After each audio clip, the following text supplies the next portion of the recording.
Civil engineering শেষ করে internship করার জন্য ঢাকায় এসে একজন নিউজ প্রেজেন্টার হয়ে যাব, এটি আমি স্বপ্নেও কখনো ভাবিনি। 2017 সাল থেকে আজ পর্যন্ত আমি চ্যানেল আয়ের মতো একটি জায়গায় কাজ করছি।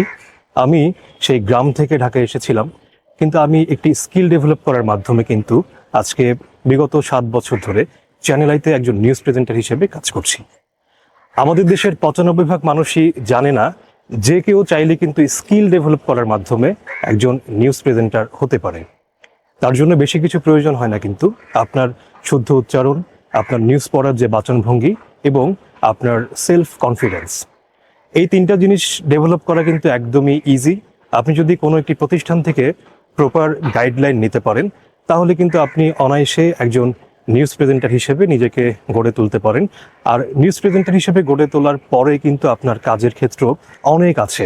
যেমন ধরেন, আপনি এই একটি স্কিল ডেভেলপ করার পরে আপনি কিন্তু নিউজ রিপোর্টার হিসেবে কাজ করতে পারেন।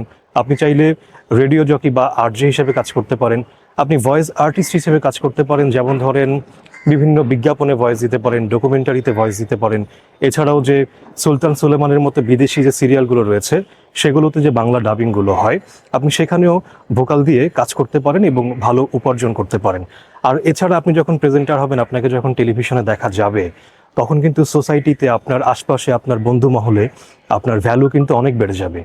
কাজেই আমি বলবো, যাদের স্বপ্ন আছে ভিন্ন কিছু করার, যাদের ইচ্ছে আছে নিজেকে অনন্য উচ্চতায় নিয়ে যাওয়ার ক্যারিয়ারে, তারা কিন্তু অনায়াসে নিউজ প্রেজেন্টার হিসেবে নিজের ক্যারিয়ার গড়তে পারেন। আর আপনার এই স্বপ্ন পূরণ করার জন্য একদল দক্ষ নিউজ প্রেজেন্টার এবং বিষয়ভিত্তিক দক্ষ প্রশিক্ষক নিয়ে মিডিয়া মাইন্ডস ইনস্টিটিউট আছে আপনার পাশে। তাহলে আর দেরি কেন?